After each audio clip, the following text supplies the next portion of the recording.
¿Alguna vez has confiado en alguien tan completamente que le entregaste las llaves de tu alma entera, solo para verlo intentar destruirte con esas mismas llaves que le diste con tanto amor? Te hablo del tipo de confianza que te hace vulnerable de maneras que nunca pensaste posibles. Esa clase de confianza que derriba cada mecanismo de defensa que has construido a lo largo de los años y te deja ahí parada, completamente expuesta, desnuda emocionalmente, creyendo que esta persona, este único ser, humano entre miles de millones, jamás te haría daño, jamás te traicionaría, jamás usaría tu amor en tu contra. Bueno, déjame contarte algo que todavía me pone la piel de gallina cada vez que lo recuerdo, cada vez que vuelvo a ese momento en mi mente y revivo el dolor, la confusión, el terror absoluto de darme cuenta de que la persona en quien más confiaba era en realidad mi peor enemigo. 3 días antes de lo que se suponía iba a ser el día más feliz de mi vida, el hombre que amaba, el hombre con quien había construido todo un futuro en mi mente y en mi corazón, me miró directamente a los ojos y me dijo que estaba cancelando nuestra boda. Pero aquí está lo que hace que esta historia sea diferente de cualquier otra historia de desamor que hayas escuchado. Lo que la convierte en algo mucho más oscuro y retorcido de lo que podrías imaginar. Él no canceló la boda porque se le había pasado el amor. No la canceló porque hubiera encontrado a alguien más. Ni siquiera la canceló porque le entraron los nervios típicos de último momento. No, mi amor. Él canceló nuestra boda como parte de un plan calculado, metódico, diabólicamente diseñado para romperme por completo, para aplastar mi espíritu tan profundamente que yo me volviera dependiente de él, maleable, controlable, una muñeca que él pudiera manejar a su antojo. Esta es mi historia, y la estoy compartiendo porque sé que en algún lugar alguien necesita escuchar esto. Alguien necesita saber que incluso cuando estás en el pozo más profundo de la desesperación, incluso cuando sientes que la persona que amabas ha logrado destruir cada pedazo de quien eres, cada fragmento de tu identidad, puedes luchar, puedes salvarte a ti misma, puedes recuperar tu poder. Y yo hice exactamente eso. Dios mío, fue la pelea más dura de mi vida, pero lo logré. Mi nombre no importa para esta historia, pero lo que sí importa es que viví para contarla, y por eso estoy aquí en Desde mi mirada, porque mi supervivencia no estaba garantizada en absoluto, y mi victoria sobre la trampa que él me tendió no fue nada fácil, pero valió absolutamente cada lágrima, cada noche de insomnio, cada momento de terror, porque hoy estoy libre, y él ya no tiene ningún poder sobre mí. Déjame llevarte al principio, no a la cancelación todavía, sino al mismísimo primer momento en que conocí a Marcos. Ese no era su nombre real, obviamente, pero estoy protegiendo su identidad no por él, sino porque me niego a darle más poder en mi narrativa del que ya ha tenido. Me niego a que su nombre real quede asociado con mi historia de una manera que podría darle algún tipo de satisfacción enfermiza. Yo tenía 28 años.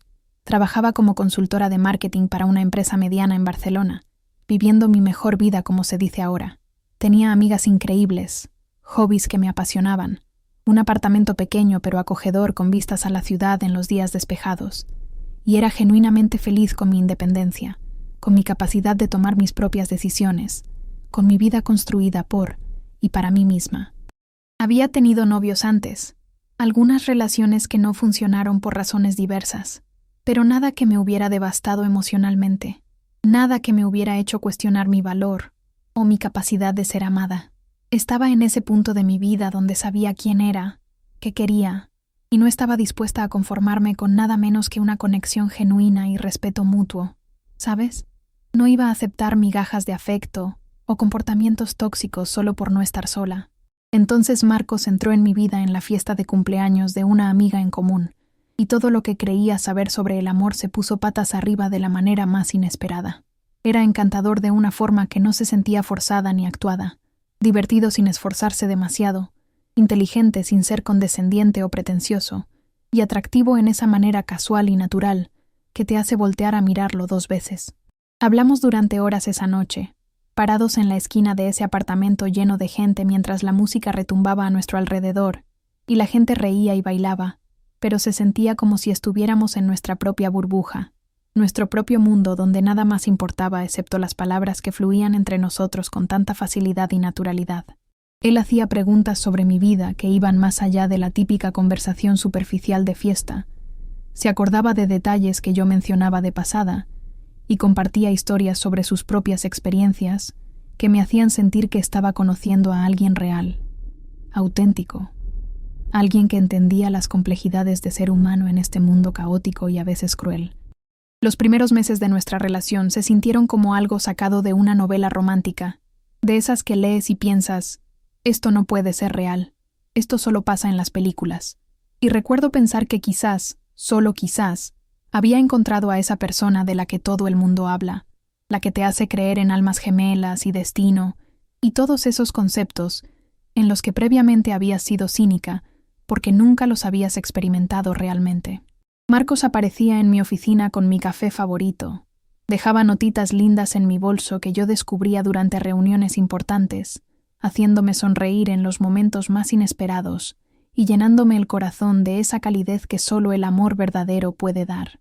Me presentó a su familia dentro de los primeros 2 meses, lo cual me pareció significativo y especial porque su madre era cálida y acogedora, su padre era reservado pero amable, y su hermana menor se convirtió en una de mis amigas más cercanas, o eso creí en ese momento. Viajábamos juntos cada fin de semana largo que podíamos, tomando esas escapadas a Valencia, Sevilla, incluso cruzamos a Portugal, explorando nuevas ciudades de la mano, tomando esas típicas fotos de turistas que ahora no puedo mirar sin sentirme físicamente enferma, sin que se me revuelva el estómago de la repulsión y la tristeza. Él se integró en cada aspecto de mi vida con tanta habilidad y sutileza que ni siquiera me di cuenta de que estaba pasando, de que estaba perdiendo pedazos de mí misma en el proceso. Mis amigas se convirtieron en nuestras amigas, mis rutinas se convirtieron en nuestras rutinas, mis sueños se convirtieron en nuestros sueños, y yo estaba tan feliz, tan enamorada, tan convencida de que esto era lo que significaba compartir tu vida con alguien.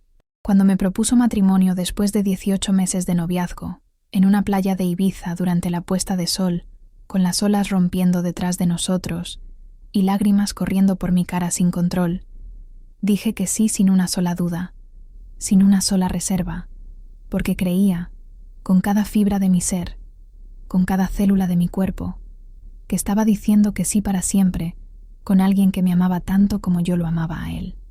Pero aquí está lo que he aprendido sobre la manipulación a través de esta experiencia devastadora. La clase más peligrosa no se anuncia con banderas rojas obvias y sirenas de advertencia que cualquiera puede ver o escuchar. La clase más peligrosa de manipulación se envuelve en amor y afecto y gestos grandiosos y románticos, de tal manera que para cuando te das cuenta de lo que está pasando realmente, ya estás atrapada en una telaraña tan intrincada, tan compleja, tan bien construida que escapar se siente completamente imposible, y empiezas a creer que tal vez no mereces escapar.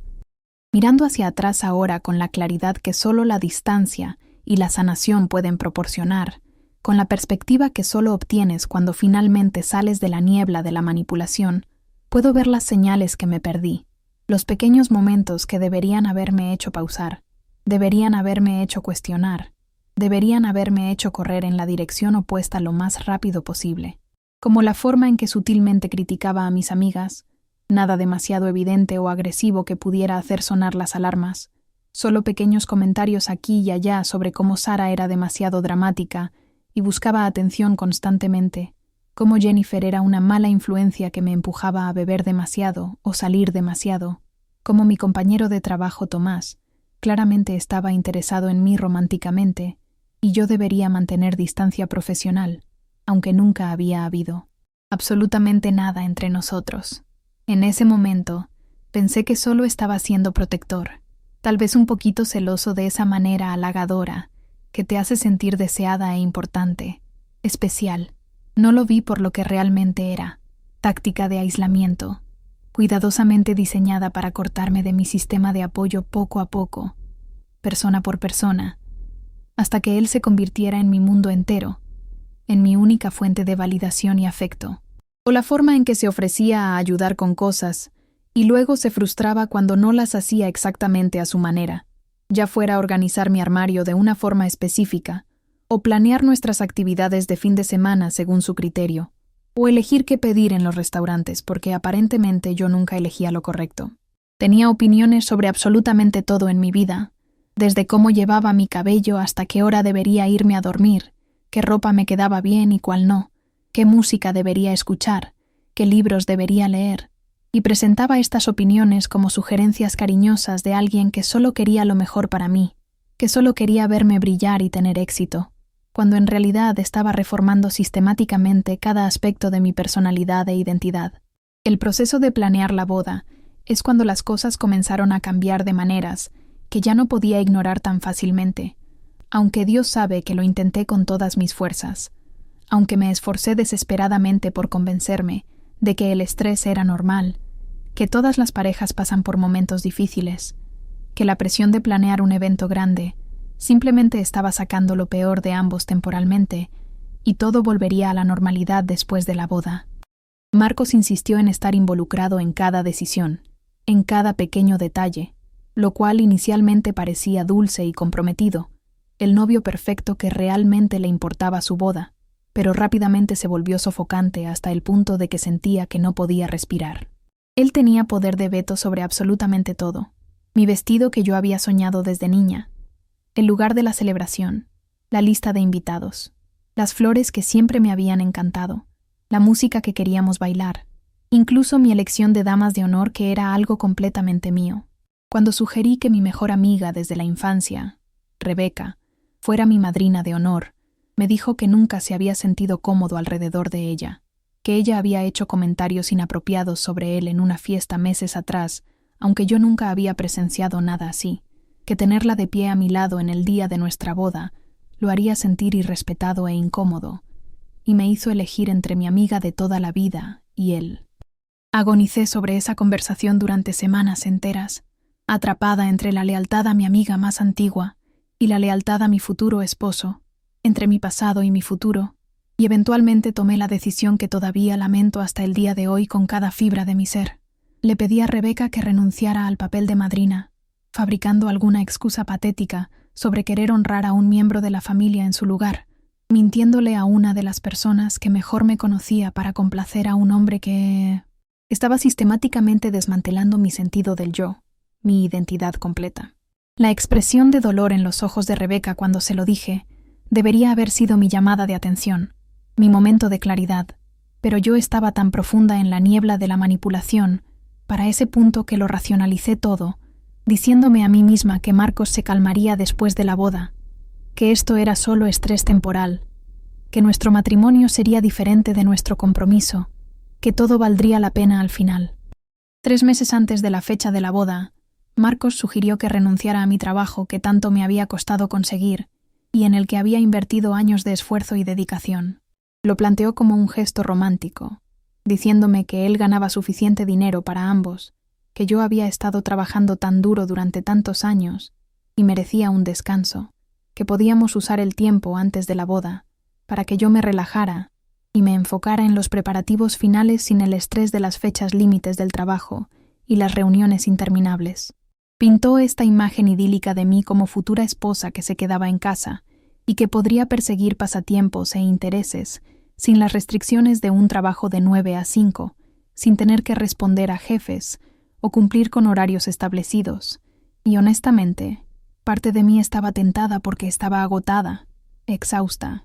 La planificación de la boda había consumido todo mi tiempo libre hasta el punto de que apenas dormía o comía bien, y la idea de tener días para mí misma sonaba atractiva de una manera que no había esperado, como un oasis en medio del desierto. Pero algo dentro de mí, algún instinto que aún no había sido completamente silenciado por su manipulación constante, me dijo que renunciar a mi trabajo era una línea que no debería cruzar bajo ninguna circunstancia. Amaba mi carrera con pasión. Había trabajado increíblemente duro para construir mi reputación en mi campo profesional, y la independencia financiera siempre había sido importante para mí, algo que mis padres me habían inculcado desde niña. Así que le dije que no a Marcos, tan gentilmente como pude, porque ya había aprendido que desafiarlo requería tacto y cuidado, explicando que mi trabajo era parte de mi identidad y no estaba lista para renunciar a él, que necesitaba esa parte de mi vida que era solo mía. La reacción que obtuve fue el primer momento verdaderamente aterrador en nuestra relación. aunque no lo reconocí como tal en ese momento porque estaba demasiado ocupada culpándome a mí misma. Él no gritó ni lanzó cosas ni se volvió físicamente agresivo de ninguna manera, pero su cara cambió de una forma que nunca había visto antes. Sus ojos se volvieron fríos y distantes como si me estuviera mirando a través de una pared de hielo, y se retiró completamente emocionalmente, dándome el tratamiento del silencio durante 3 días interminables. 3 días en los que me sentí como si hubiera cometido alguna traición imperdonable, simplemente por querer mantener mi propia carrera, mi propia fuente de ingresos, mi propia independencia. Eventualmente, regresó. Se disculpó por reaccionar exageradamente. Me dijo que solo quería cuidarme, y se había sentido herido por mi rechazo de su oferta generosa, y como la tonta que era, acepté su disculpa sin cuestionar nada e intenté seguir adelante como si nada hubiera pasado. ¿Alguna vez has sentido que estás viviendo 2 realidades diferentes al mismo tiempo, donde parte de ti sabe que algo está profundamente mal, pero otra parte de ti está desesperadamente tratando de mantener la ilusión de que todo está bien? Eso es exactamente donde estaba yo en las semanas previas a la boda que nunca sucedería. En la superficie, las cosas parecían progresar normalmente. Teníamos nuestro lugar reservado con todo pagado, nuestras invitaciones enviadas con meses de anticipación, nuestra luna de miel planeada hasta el último detalle en Bali, nuestro apartamento renovado para acomodarnos a ambos oficialmente como pareja casada. Pero debajo de toda esa normalidad aparente, había una corriente de tensión y malestar que no podía sacudir, una sensación en mis entrañas que me decía que algo no estaba bien, incluso cuando no podía señalar ninguna cosa específica que estuviera objetivamente mal, que pudiera explicar o justificar ese sentimiento de pavor constante. Marcos se había vuelto cada vez más controlador sobre mi horario, queriendo saber dónde estaba en todo momento del día, con quién estaba, cuándo estaría en casa, cuánto tiempo me tomaría cada actividad. Revisaba mi teléfono cuando yo estaba en la ducha. Aparecía sin anuncio en mi oficina afirmando que quería llevarme a almorzar, pero realmente verificando que yo estuviera donde dije que estaría. Me interrogaba sobre conversaciones que había tenido con colegas varones o amigos de años. Cuando intenté abordar estos comportamientos, intenté establecer límites básicos o expresar que sus acciones me hacían sentir sofocada y desconfiada. Él lo volteaba todo sobre mí, preguntando por qué necesitaba tanta privacidad si no tenía nada que ocultar, sugiriendo que mi actitud defensiva era en realidad prueba de que estaba siendo inapropiada con otros hombres, haciéndome sentir culpable por querer respeto básico y autonomía en nuestra relación, que supuestamente estaba basada en amor y confianza mutua. Entonces llegó la noche que cambió todo para siempre, la noche que puso en movimiento los eventos que me destruirían completamente o me forzarían a encontrar una fuerza que no sabía que poseía, una resiliencia que estaba enterrada tan profundo dentro de mí que ni yo misma conocía su existencia. Era un miércoles por la noche, exactamente 3 días antes de nuestra boda del sábado, y acababa de llegar a casa de una prueba final del vestido que había sido mágica y emocionante. Estaba agotada pero feliz, sosteniendo la bolsa protectora con mi hermoso vestido dentro, pensando en cómo en solo 72 horas lo estaría usando y caminando por el pasillo hacia mi futuro, hacia el resto de mi vida. Marcos estaba sentado en el sofá de nuestra sala, y en el momento en que entré por la puerta, supe que algo estaba terriblemente mal. Lo supe en mis huesos. La energía en la habitación se sentía pesada, opresiva, como caminar hacia una pared de tensión que hacía que mi piel se erizara con ansiedad y mi corazón comenzara a latir más rápido sin razón aparente. Él no levantó la vista cuando entré. No preguntó sobre la prueba del vestido. No reconoció mi presencia en absoluto durante lo que pareció una eternidad, pero probablemente fueron solo 30 segundos que se sintieron como horas. Cuando finalmente levantó sus ojos para encontrar los míos, había algo en su expresión que nunca había visto antes, algo que hizo que mi corazón comenzara a acelerarse y mis manos comenzaran a temblar alrededor de la bolsa protectora que sostenía como si fuera un escudo.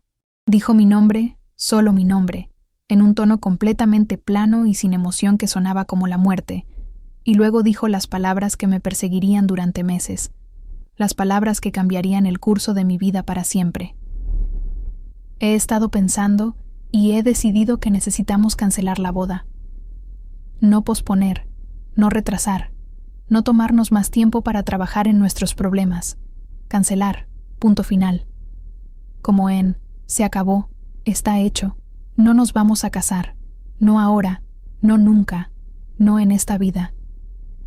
Me quedé ahí paralizada, completamente incapaz de procesar lo que acababa de escuchar, mi cerebro intentando desesperadamente dar sentido a palabras que parecían imposibles, dado el contexto de todo lo que habíamos construido juntos, todo lo que habíamos planeado, todo lo que habíamos invertido emocional y financiera y socialmente en esta boda que se suponía que sucedería en 3 días, en solo 72 horas.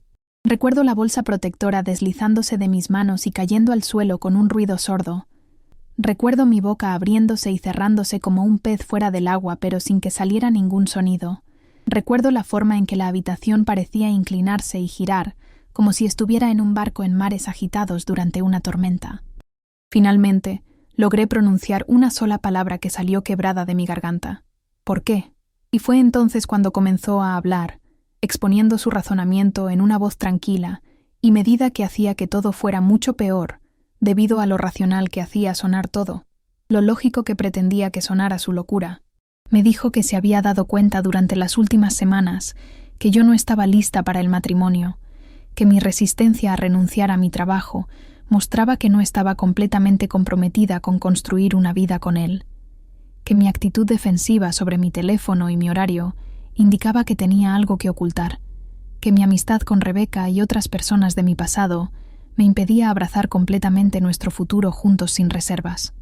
Dijo que me amaba, que quería estar conmigo, pero que no podía casarse con alguien que no estaba dispuesta a priorizar la relación por encima de todo lo demás en su vida, y que pensaba que necesitábamos dar un paso atrás, cancelar la boda y trabajar en estos problemas antes de poder avanzar con el matrimonio en algún momento futuro indeterminado.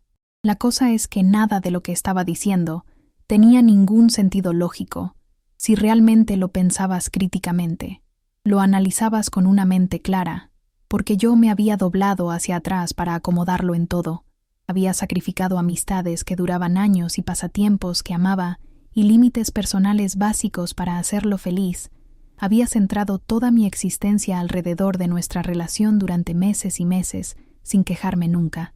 Pero en ese momento, parada en nuestra sala con mi vestido de novia en el suelo y mis sueños desmoronándose a mi alrededor como cristales rotos, no estaba pensando críticamente ni analizando nada con lógica. Estaba en pánico absoluto, desesperada, devastada hasta el núcleo de mi ser, y luchando frenéticamente por entender cómo habíamos llegado aquí, y qué podía hacer para arreglarlo, para retroceder el tiempo, para deshacer lo que fuera que hubiera hecho mal. Le rogué que reconsiderara, con lágrimas corriendo por mi cara sin control, mi voz rompiéndose con cada palabra que salía de mi boca.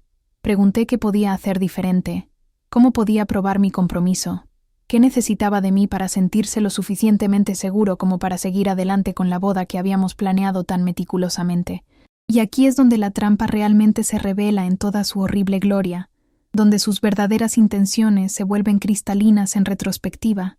Me dijo que si realmente lo amaba, si realmente quería casarme con él, confiaría en que él sabía lo que era mejor para ambos. Aceptaría su decisión sin discutir ni cuestionar. Le mostraría a través de mis acciones durante las próximas semanas y meses que estaba dispuesta a cambiar y crecer y convertirme en la pareja que él necesitaba que fuera, la mujer que merecía llevar su apellido. Estaba pidiéndome que me probara a mí misma, que ganara de vuelta el privilegio de casarme con él, que esencialmente hiciera una audición para el papel de su esposa, después de que ya había dicho que sí a su propuesta y planeado toda una boda con invitados de 2 países diferentes. Pasé esa noche acurrucada en nuestra cama, sollozando tan fuerte que no podía respirar, sintiendo literalmente como si mi mundo entero hubiera sido arrancado de debajo de mí sin ninguna advertencia, sin ninguna preparación, sin ninguna manera de haberlo visto venir. Marcos durmió en el sofá, manteniendo distancia física para darme espacio para procesar, pero realmente para dejar que la devastación emocional se hundiera más profundamente, para dejarme marinar en mi desesperación y miedo y confusión absoluta. La mañana siguiente, el jueves, tuve que comenzar a hacer llamadas telefónicas que romperían mi corazón una y otra vez con cada número que marcaba. Tuve que llamar a mis padres y decirles que la boda estaba cancelada, escuchando a mi madre llorar inconsolablemente, y a mi padre exigir saber qué había pasado exactamente, sin tener ninguna respuesta que tuviera sentido ni siquiera para mí misma, sin poder explicar lo inexplicable.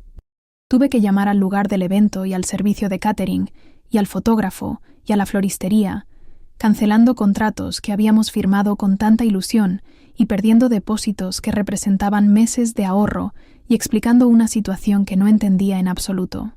Tuve que enviar mensajes de texto a nuestros invitados, 200 personas que habían hecho arreglos para asistir a nuestra boda en 2 días, reservado hoteles y comprado regalos y pedido días libres en el trabajo, diciéndoles que ya no iba a suceder, lidiando con su shock y confusión, y preguntas que no podía responder porque ni yo misma sabía las respuestas.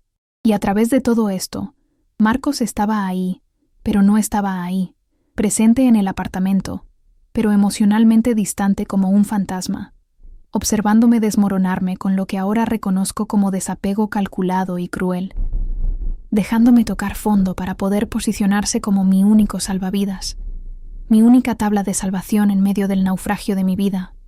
Para el viernes, yo era una cáscara vacía de mí misma, funcionando en piloto automático sin realmente estar presente en mi propio cuerpo, pasando por los movimientos de desmantelar una boda que había tomado meses planear con tanto amor y esperanza, atendiendo llamadas preocupadas de amigos y familiares que no sabían qué decir o cómo ayudar, tratando de mantenerme unida cuando cada célula de mi cuerpo quería colapsar en el suelo y rendirse por completo.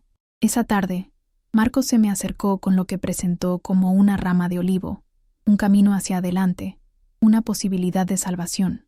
Dijo que verme tan devastada le había hecho darse cuenta de cuánto me importaba realmente, que mi disposición a respetar su decisión de cancelar mostraba madurez y respeto que no había estado seguro de que yo poseyera, que tal vez podríamos superar esto después de todo si yo estaba dispuesta a hacer algunos cambios necesarios en mi forma de ser y de actuar. Estableció condiciones, requisitos para que pudiéramos permanecer juntos y eventualmente reprogramar la boda en algún momento futuro. Necesitaría ir a terapia para trabajar en mis problemas de compromiso. Necesitaría ser más transparente sobre mi paradero y mis comunicaciones en todo momento. Necesitaría distanciarme de amigas que él sentía que eran influencias tóxicas en mi vida. Necesitaría considerar eventualmente hacer la transición fuera de mi carrera para enfocarme en nuestra familia futura. Y aquí está la parte más insidiosa de todas, la que más me duele recordar. Él enmarcó todo esto como siendo para mi propio bien, para mi sanación personal, para mi crecimiento como persona y como mujer. Hizo que sonara como si me estuviera haciendo un favor al darme otra oportunidad, como si debería estar agradecida de que estuviera dispuesto a trabajar conmigo, a pesar de mis fracasos como pareja, a pesar de todas las formas en que lo había decepcionado, sin siquiera darme cuenta. Y yo estaba agradecida. Dios mío, estaba tan patéticamente agradecida que me dan ganas de llorar cuando lo recuerdo. Eso es lo que más me rompe el corazón cuando miro hacia atrás a esa versión de mí misma. Realmente estaba agradecida de que él estuviera dispuesto a quedarse conmigo después de cancelar nuestra boda 3 días antes de que supuestamente sucediera, después de humillarme de la manera más pública y devastadora posible. Le di las gracias a través de mis lágrimas que no paraban de caer. Prometí que haría lo que fuera necesario para probarme a mí misma ante él. Acepté todas sus condiciones sin cuestionar una sola, porque estaba tan aliviada de no perderlo completamente, de todavía tener una oportunidad de salvar la relación y eventualmente convertirme en su esposa como había soñado. No vi que estaba caminando directamente hacia una trampa diseñada para despojarme de cada onza de poder y autonomía y autoestima que me quedaba en el alma. No vi que la cancelación de la boda no era el objetivo final. Era solo el comienzo de un plan para romperme tan completamente que me volvería absolutamente dependiente de él, que perdería todo sentido de quién era yo fuera de su definición de mí, que aceptaría cualquier tratamiento que él decidiera darme porque habría sido condicionada a creer que no merecía nada mejor, que era afortunada de que alguien como él me quisiera en absoluto. No vi nada de eso en ese momento, porque estaba demasiado ocupada ahogándome en mi propia desesperación y miedo y amor mal colocado por alguien que nunca me había amado realmente en absoluto, alguien que me veía como un proyecto de remodelación, una posesión, algo para moldear y controlar en lugar de un ser humano digno de respeto y genuina compañía. ¿Te ha pasado algo similar? ¿Has estado alguna vez en una relación donde sentías que estabas perdiendo pedazos de ti misma sin darte cuenta hasta que ya era casi demasiado tarde? Cuéntamelo en los comentarios, porque necesito que sepas que no estás sola si te está pasando esto ahora mismo. Las semanas que siguieron a la boda cancelada fueron el periodo más oscuro de toda mi vida, y no estoy siendo dramática cuando digo que genuinamente no estaba segura de que fuera a sobrevivirlas mental o emocionalmente, de que fuera a salir del otro lado como una persona completa.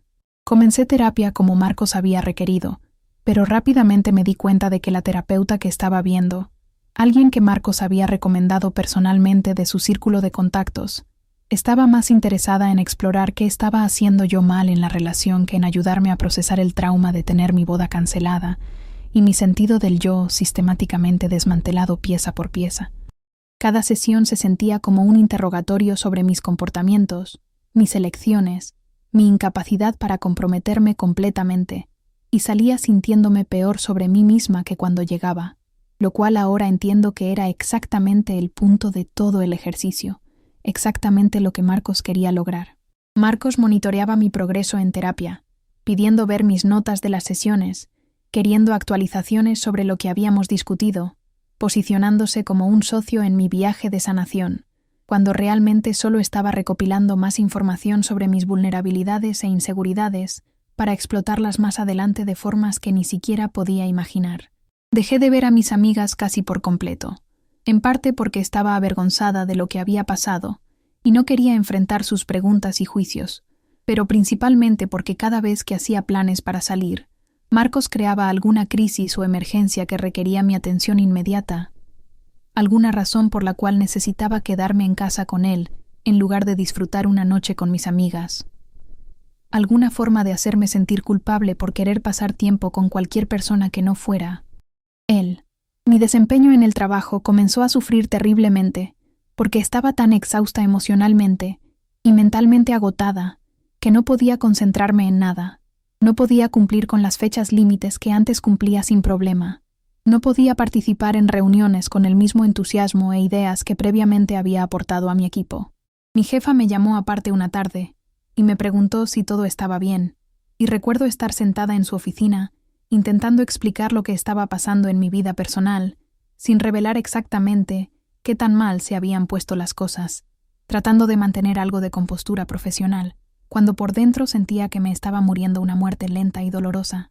Ella fue amable y comprensiva, ofreciéndome algo de tiempo libre si lo necesitaba, sugiriendo que aprovechara el programa de asistencia al empleado de nuestra compañía, pero rechacé todo porque sabía que tomar tiempo libre del trabajo solo le daría a Marcos más control sobre mi horario, más oportunidades de aislarme aún más espacio para apretar el control que tenía sobre cada aspecto de mi existencia.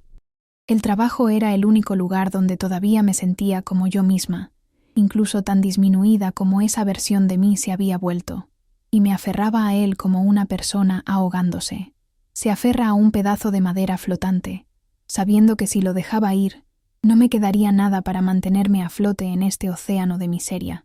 El comportamiento de Marcos se volvió cada vez más errático y controlador a medida que pasaban las semanas, y me encontré caminando sobre cáscaras de huevo constantemente, nunca sabiendo qué lo provocaría o desencadenaría otra lección sobre mis defectos como pareja, otra lista de las formas en que lo había decepcionado.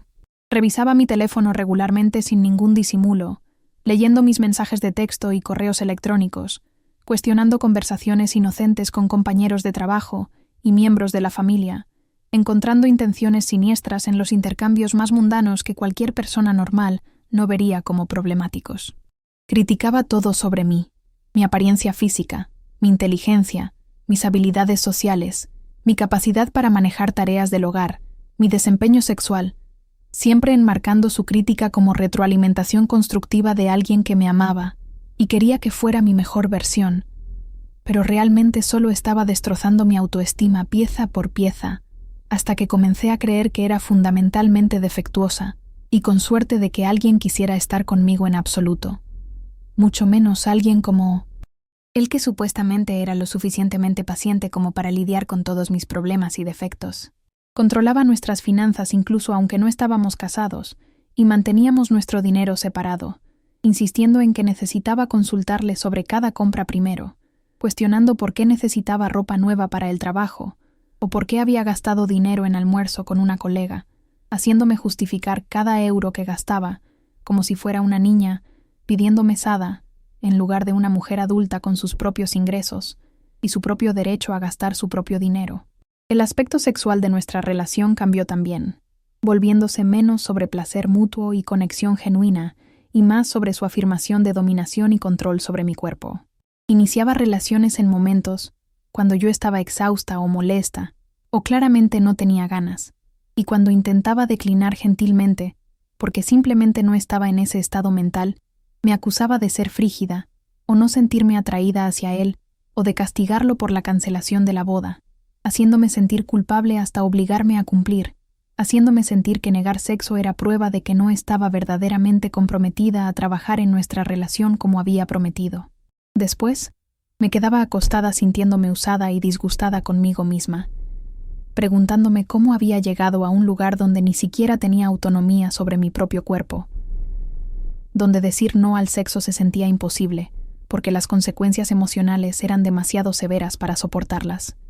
Comencé a experimentar síntomas físicos del abuso psicológico que estaba soportando, dolores de cabeza constantes que me hacían sentir que mi cráneo se iba a partir, problemas digestivos que me tenían corriendo al baño constantemente, insomnio que me dejaba exhausta durante el día como un zombi, ansiedad que se manifestaba como opresión en el pecho y falta de aire, ataques de pánico que me golpeaban sin advertencia y me dejaban temblando y llorando en los baños del trabajo o en mi coche durante tiempos y los descansos del almuerzo sin poder explicarle a nadie qué me estaba pasando.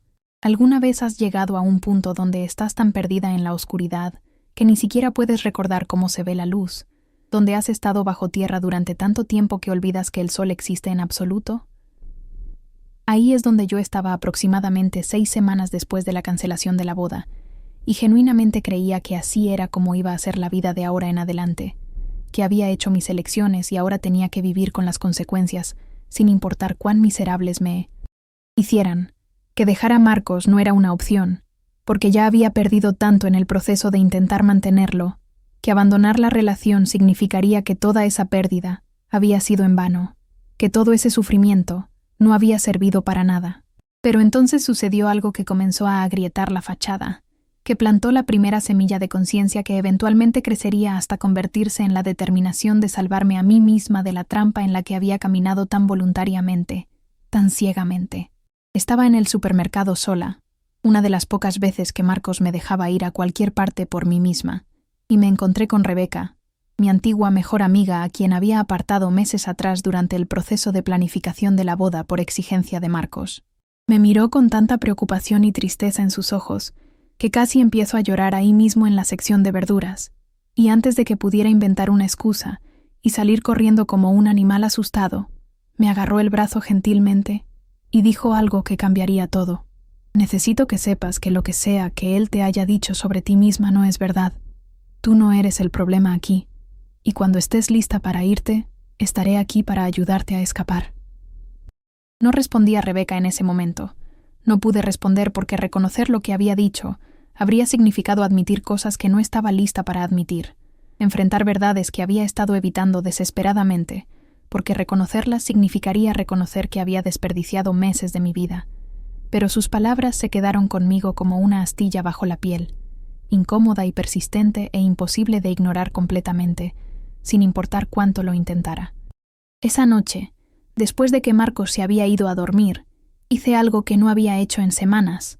Busqué en Google abuso emocional en relaciones, y mientras leía los artículos y las listas de verificación y las señales de advertencia, sentí como si estuviera leyendo una descripción de mi propia vida, con una precisión aterradora que me dejó sin aliento. Aislamiento de amigos y familia. Check. Crítica constante disfrazada de preocupación. Check. Control sobre finanzas y horario. Check. Gaslighting y manipulación psicológica. Check. Usar la amenaza de abandono para mantener el cumplimiento. Check. Hacer que la víctima se sienta responsable del comportamiento del abusador. Check. Cada característica individual de una relación emocionalmente abusiva Estaba presente en mi situación con Marcos, expuesta en blanco y negro en la pantalla de mi teléfono a las 2 de la mañana, mientras estaba sentada en el piso del baño, intentando no hiperventilar, mientras la realidad de lo que había estado viviendo finalmente comenzaba a hundirse en mi conciencia de la manera más dolorosa posible. Los siguientes días fueron extraños porque de repente estaba viendo todo a través de una lente diferente, notando patrones a los que había estado ciega antes, reconociendo tácticas de manipulación que previamente había aceptado como dinámicas normales de relación porque no conocía nada mejor. Cuando Marcos criticó mi cocina y sugirió que necesitaba tomar algunas clases para mejorar mis habilidades culinarias, lo escuché por lo que era, un insulto diseñado para hacerme sentir incompetente e inadecuada.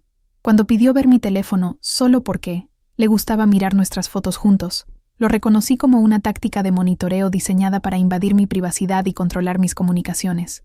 Cuando sugirió que nos saltáramos la reunión de acción de gracias de mi familia, porque no se sentía con ánimos de lidiar con mis padres abrumadores, lo entendí como otra estrategia de aislamiento diseñada para cortarme de mi sistema de apoyo cada vez más. Pero aquí está la cosa sobre darse cuenta de que estás en una relación abusiva. No puedes simplemente irte de inmediato. No puedes simplemente presionar un interruptor y alejarte, especialmente cuando has sido sistemáticamente destruida, hasta el punto en que no confías en tu propio juicio, y estás aterrorizada de lo que sucederá si intentas escapar y fallas.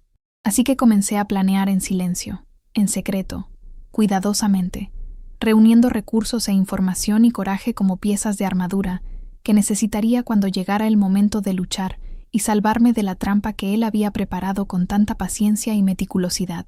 Me comuniqué con Rebeca a través de una aplicación de mensajería que Marcos no sabía que tenía instalada en mi teléfono, disculpándome por haberla alejado y preguntando si su oferta de ayudar todavía estaba disponible, si aún estaba dispuesta a apoyarme después de cómo la había tratado. Respondió en cuestión de minutos, diciéndome que había estado esperando que me pusiera en contacto, que había estado tan preocupada por mí durante todos estos meses, que estaba lista para apoyarme de la manera que necesitara sin juzgarme ni hacerme sentir mal por el tiempo que me había tomado darme cuenta. Comenzamos a comunicarnos regularmente, siempre cuando Marcos estaba en el trabajo o en la ducha, o de otra manera ocupado para que no sospechara nada, y ella me ayudó a ver las cosas con claridad, validó mis experiencias cuando yo dudaba de mi propia percepción, me recordó quién había sido antes de que Marcos comenzara a remodelarme en alguien que no reconocía cuando me miraba al espejo. También compartió algo que hizo que mi sangre se helara en mis venas. Había hecho algunas investigaciones después de nuestro encuentro en el supermercado, hablando con personas que conocían a Marcos antes de que yo lo conociera, y había descubierto que yo no era su primera víctima en absoluto. Había habido otra mujer, Melissa, con quien había estado comprometido aproximadamente 4 años antes, y según conocidos mutuos, él había hecho casi exactamente lo mismo con ella, cancelando su boda en el último minuto, y luego pasando meses rompiéndola psicológicamente antes de que finalmente escapara de la relación, y se mudara a otro país para comenzar de nuevo y reconstruir su vida lejos de él. El patrón era claro como el agua, la trampa era obvia, y de repente entendí que Marcos no había cancelado nuestra boda por nada que yo hubiera hecho o dejado de hacer. La había cancelado porque ese era su método de operación, su forma de establecer control completo sobre sus parejas, su técnica preferida para crear dependencia emocional y vulnerabilidad que luego podía explotar a su antojo durante meses o incluso años. Armada con este conocimiento y con el apoyo de Rebeca, que fue mi salvavidas en medio del océano, comencé a tomar pasos concretos para preparar mi salida de la relación sin que Marcos sospechara nada. Abrí una nueva cuenta bancaria que Marcos no conocía y comencé a transferir pequeñas cantidades de dinero de cada cheque de pago, construyendo un fondo de emergencia que me permitiría conseguir mi propio lugar cuando llegara el momento de irme sin tener que depender de nadie más. Hice copias de documentos importantes, mi pasaporte, mi certificado de nacimiento, mi tarjeta de seguridad social, y los guardé en el apartamento de Rebeca donde Marcos nunca los encontraría. Comencé a documentar el comportamiento abusivo de Marcos, manteniendo un diario donde registraba incidentes de abuso emocional con fechas y detalles específicos, tomando capturas de pantalla de mensajes de texto controladores, guardando correos de voz donde me regañaba por infracciones imaginarias. Me reconecté con mi terapeuta original, la que había estado viendo antes de que Marcos me dirigiera a su consejera recomendada, y comencé a procesar el trauma por el que había pasado y a construir la fuerza psicológica que necesitaría para realmente seguir adelante con la decisión de irme cuando llegara el momento. Y lo más importante de todo, comencé a redescubrir pedazos de mí misma que había perdido durante los meses de manipulación y control. Comencé a decir que no, a cosas que no quería hacer. Comencé a expresar opiniones que diferían de las de Marcos. Comencé a establecer pequeños límites y ver cómo reaccionaba, probando las aguas y construyendo mi confianza para los límites más grandes que necesitaría establecer cuando estuviera lista para irme completamente y para siempre. Marcos notó los cambios. Por supuesto que los notó porque los abusadores siempre están vigilantes a cualquier signo de que están perdiendo control, y su respuesta fue escalar sus comportamientos controladores, volviéndose más exigente y más agresivo en sus esfuerzos por tirar de mí de vuelta a la línea que había establecido. Me acusó de tener una aventura amorosa, de planear dejarlo, de ser ingrata por todo el trabajo que había puesto en ayudarme a convertirme en una mejor persona y una mejor pareja. Alternaba entre bombardeo de amor, apareciendo con flores y regalos y disculpas y promesas de ser mejor, y tácticas de castigo como el tratamiento del silencio, o retener afecto o amenazar con dejarme si no recuperaba el control de mi actitud.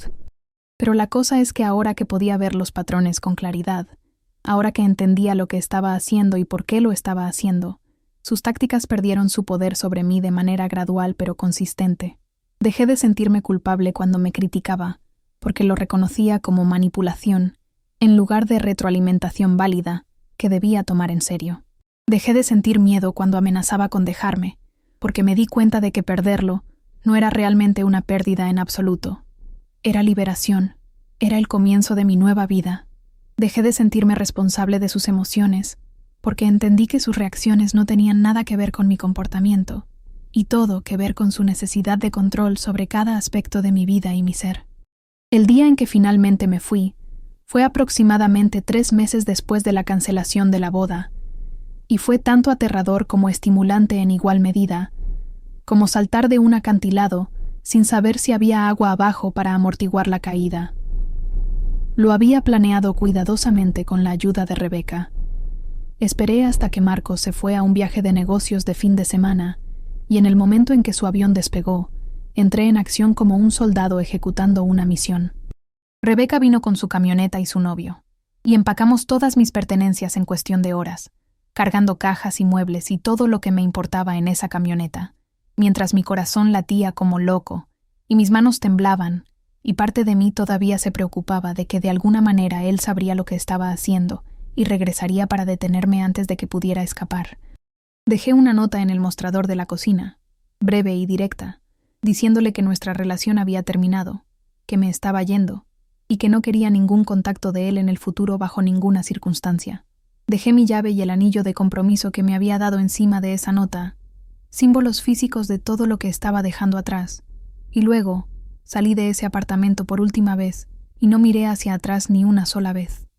Me quedé con Rebeca durante las primeras semanas mientras encontraba mi propio lugar, un pequeño apartamento tipo estudio que no era nada elegante, pero era mío, todo mío. Un espacio donde yo tomaba todas las decisiones y establecía todas las reglas, y no tenía que justificar mi existencia ante nadie más que yo misma. Marcos intentó todo para recuperarme, por supuesto, porque los abusadores no sueltan fácilmente cuando pierden control sobre sus víctimas, cuando su juguete favorito se escapa de sus manos. Llamó y envió mensajes de texto constantemente hasta que bloqueé su número en todos mis dispositivos. Apareció en mi lugar de trabajo hasta que obtuve una orden de restricción legal. Envió amigos mutuos para intentar convencerme de darle otra oportunidad, pintándose a sí mismo como el amante con el corazón roto cuya prometida lo había abandonado sin advertencia ni razón válida. Creó cuentas falsas de redes sociales para monitorear mis actividades y enviarme mensajes sobre cuánto me extrañaba y cómo podríamos solucionar las cosas si tan solo hablara con él, si tan solo le diera una oportunidad más de demostrar que había cambiado. Incluso contactó a mis padres, inventando alguna historia sobre cómo yo había estado actuando erráticamente y estaba preocupado por mi salud mental, intentando convertir su preocupación en un arma para que ellos presionaran para que me reconciliara con él. Pero me mantuve firme, mantuve contacto cero, Me negué a participar en cualquiera de sus intentos de tirar de mí de vuelta, porque sabía que incluso una sola conversación le daría una apertura para comenzar el ciclo de manipulación de nuevo, para encontrar nuevas vulnerabilidades que explotar, para establecer nuevas trampas en las que yo cayera. Fue difícil, tan increíblemente difícil resistir el impulso de responder cuando enviaba mensajes que jugaban con mi culpa, o mi nostalgia, o mis sentimientos persistentes por la persona que pensé que era. Pero cada vez que me sentía debilitarme, leía mi diario de incidentes abusivos, o llamaba a Rebeca, o me recordaba a mí misma que el hombre que había amado nunca había existido realmente. Había sido una fachada cuidadosamente construida, diseñada para atraerme, antes de revelar el monstruo debajo de la máscara. El proceso de sanación ha sido largo y desordenado, y no lineal en absoluto, lleno de retrocesos y avances y días en que me sentí fuerte, y días en que sentí que no había progresado nada, que seguía en el mismo lugar oscuro. Pasé meses en terapia intensiva trabajando a través del trauma del abuso emocional, aprendiendo a reconocer banderas rojas en parejas potenciales, reconstruyendo mi autoestima y mi sentido de identidad separado de la definición de cualquier otra persona de quién debería ser o cómo debería actuar. Tuve que reaprender a confiar en mi propio juicio después de meses de que me dijeran que mi percepción estaba equivocada, a creer que mis pensamientos y sentimientos y percepciones eran válidos en lugar de constantemente cuestionarme a mí misma de la manera en que había sido condicionada a hacer durante mi tiempo con Marcos. Tuve que llorar no solo la relación en sí, sino la versión de mi vida que había imaginado tener, el futuro que había planeado que incluía matrimonio y compañerismo, y todos los hitos que había estado esperando con tanta ilusión y esperanza. Tuve que perdonarme a mí misma por no ver las señales de advertencia antes, por quedarme tanto tiempo como lo hice, por permitir que alguien me tratara tan mal, incluso cuando sabía en algún nivel profundo que lo que estaba sucediendo no estaba bien en absoluto. Esa pieza de autoperdón, honestamente, ha sido la parte más difícil, porque es fácil mirar hacia atrás y juzgar duramente a tu yo pasado, por decisiones que parecen obviamente equivocadas en retrospectiva, pero he tenido que aprender a extender compasión a la mujer que era durante esa relación, a entender que estaba haciendo lo mejor que podía con la información y los recursos que tenía en ese momento, que sobrevivió algo genuinamente traumático y salió del otro lado, y eso merece reconocimiento, en lugar de condenación o vergüenza. También tuve que reconstruir todas las relaciones que había dañado o descuidado durante mi tiempo con Marcos, comunicándome con amigas que había alejado y miembros de la familia que había mantenido a distancia, explicando lo que había sucedido, y pidiendo perdón por mi ausencia y mis mentiras, y mi cumplimiento con sus tácticas de aislamiento, aunque no había sido completamente consciente de lo que estaba pasando. La mayoría de las personas fueron comprensivas y acogedoras, agradecidas de que hubiera salido, y ansiosas por apoyar mi recuperación de todas las formas posibles, pero hubo algunas relaciones que no pudieron ser salvadas, algunas amistades que habían sido demasiado dañadas por mis elecciones para volver a armarse. Y he tenido que hacer las paces con esa pérdida también, entender que algunas cosas no se pueden recuperar sin importar cuánto lo intentemos. Rebeca, por supuesto, ha sido mi roca durante todo este proceso. Nunca una vez diciendo, te lo dije, o haciéndome sentir estúpida por no escuchar sus preocupaciones antes, solo estando presente y apoyándome y siendo comprensiva de maneras que no sabía que la amistad podía ser, de maneras que me salvaron la vida. Ella salvó mi vida, verdaderamente, al negarse a rendirse conmigo incluso cuando la había alejado, al plantar esa semilla de conciencia en el supermercado ese día, al proporcionar ayuda práctica y apoyo emocional cuando estuve lista para irme, y estaré eternamente agradecida por su persistencia y su amor incondicional hacia mí. Han pasado 2 años ahora desde que dejé a Marcos. 2 años desde que me salvé de la trampa que había preparado con tanta paciencia y meticulosidad. Y mi vida se ve completamente diferente de las mejores maneras posibles, de maneras que ni siquiera podría haber imaginado cuando estaba en lo más profundo de esa oscuridad. Obtuve un ascenso en el trabajo que me hizo sentir valorada y capaz nuevamente. He viajado a lugares que siempre quise visitar, pero nunca pude cuando estaba con él. He desarrollado nuevos pasatiempos e intereses que son puramente míos en lugar de compromisos o concesiones a las preferencias de otra persona. He salido casualmente sin apresurarme a nada serio, porque estoy aprendiendo a estar contenta con mi propia compañía y a entender que estar soltera es infinitamente mejor que estar en una relación que te disminuye y te hace sentir pequeña e insignificante. Todavía tengo días difíciles donde el trauma resurge inesperadamente, donde algo activará recuerdos de esos meses oscuros y me encontraré en espiral hacia la ansiedad o la duda sobre mí misma, pero he aprendido estrategias de afrontamiento y tengo un sistema de apoyo increíble y sé que esos días difíciles pasan y no definen mi trayectoria general hacia la sanación y la plenitud. También me he convertido en defensora de otras personas que experimentan abuso emocional, siendo voluntaria con una organización local que ayuda a las personas a escapar de relaciones controladoras, compartiendo mi historia cuando podría ayudar a alguien más a reconocer su propia situación y encontrar el coraje para irse antes de que sea demasiado tarde, convirtiendo mi experiencia dolorosa en algo que podría prevenir o aliviar el dolor de otra persona. Mirando hacia atrás en todo lo que sucedió, puedo ver ahora que la cancelación de la boda, por devastadora que fue en el momento, en realidad fue el catalizador que eventualmente me salvó de algo mucho peor de lo que podría haber imaginado. Si Marcos hubiera seguido adelante con la boda, si realmente nos hubiéramos casado como estaba planeado, habría sido exponencialmente más difícil irme, porque los enredos legales y financieros y sociales habrían sido mucho más complejos y difíciles de desenredar.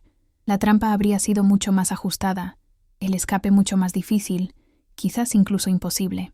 De una manera retorcida, su decisión de cancelar la boda mientras mantenía la relación fue tanto su mayor jugada de poder como su mayor error, porque me dio un vistazo a su verdadera naturaleza, antes de que estuviera legalmente atada a él, antes de que tuviera hijos con él, antes de que hubiera sacrificado aún más de mí misma en el altar de su ego y necesidades de control.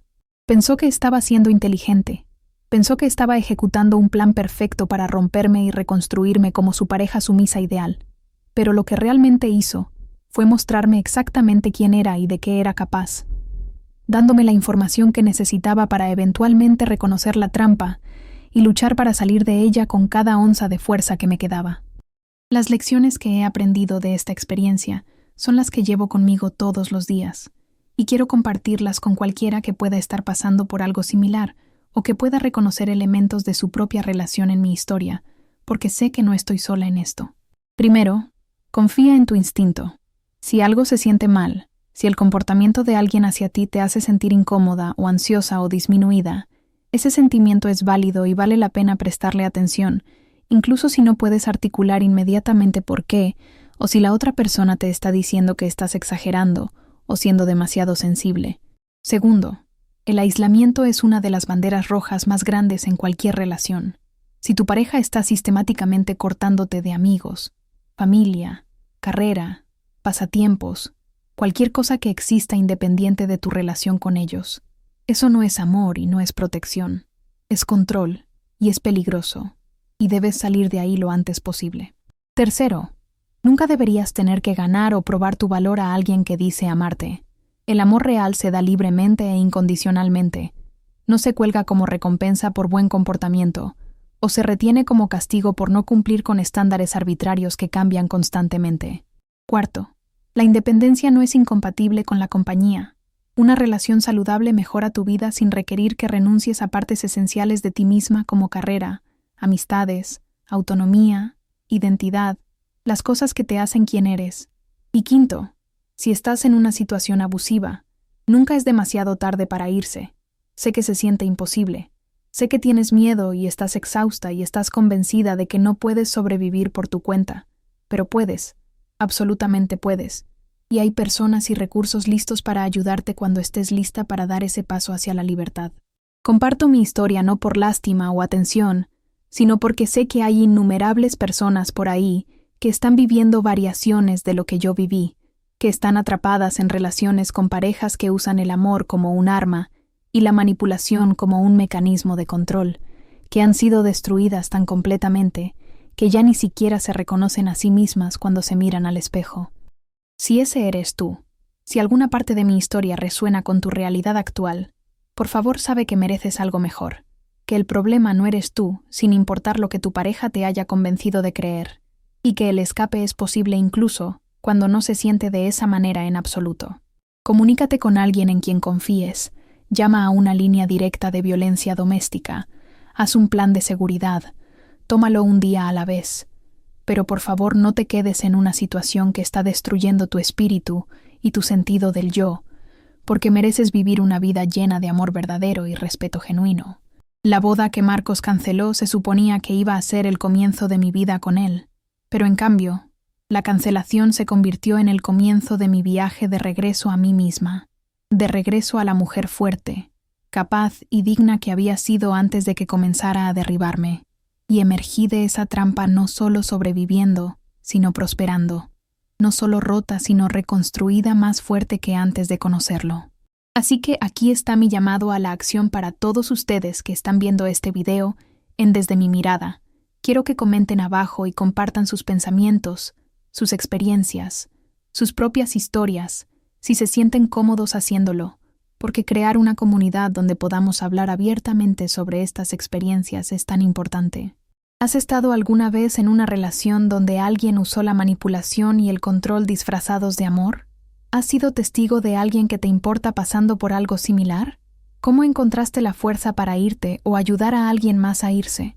Crear una comunidad donde podamos hablar abiertamente sobre estas experiencias es tan importante porque el aislamiento es una de las herramientas más poderosas del abusador, y romper ese aislamiento a través de historias compartidas y apoyo mutuo es cómo luchamos colectivamente contra este problema que afecta a tantas personas.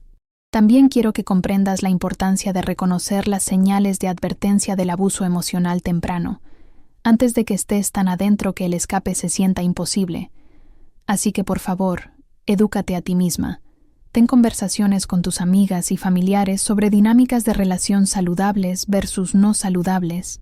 Y nunca asumas que no podría pasarte a ti porque absolutamente puede pasarle a cualquiera independientemente de la inteligencia, educación, estatus socioeconómico o cualquier otro factor que podrías pensar que te protegería porque los abusadores son expertos en encontrar y explotar vulnerabilidades.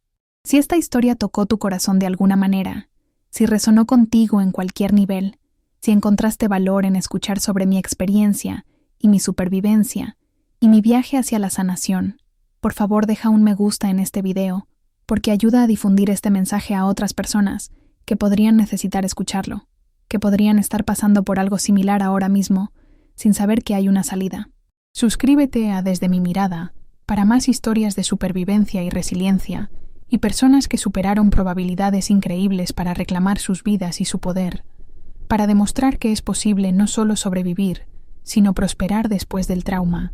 Activa la campanita de notificaciones para que nunca te pierdas un video donde alguien comparte su verdad y su triunfo sobre la adversidad, donde alguien más demuestra que la sanación es posible sin importar cuán oscuro parezca el camino. Y lo más importante de todo, si tú o alguien que conoces está actualmente en una relación emocionalmente abusiva o controladora, por favor busca ayuda. Hay recursos disponibles. Hay personas que entienden lo que estás pasando porque lo han vivido ellas mismas. Y hay absolutamente esperanza para una vida mejor más allá de la trampa en la que estás atrapada actualmente. No estás sola en esto. No estás loca por sentir lo que sientes. No eres el problema sin importar lo que te hayan dicho. Y mereces una vida llena de amor genuino, respeto mutuo, apoyo incondicional y compañía auténtica, donde puedas ser completamente tú misma. Gracias por ver este video. Gracias por escuchar mi historia con una mente abierta y un corazón compasivo. Y gracias por ser parte de una comunidad que cree a las sobrevivientes y apoya a las personas en sus viajes de sanación, sin juzgarlas por cuánto tiempo les tomó escapar o por las decisiones que tomaron mientras estaban bajo el control de sus abusadores. Mantente fuerte, mantente esperanzada y recuerda que a veces las peores cosas que nos suceden terminan siendo los catalizadores para convertirnos en las mejores versiones de nosotras mismas, más fuertes y más sabias de lo que jamás hubiéramos sido sin esa experiencia dolorosa pero transformadora.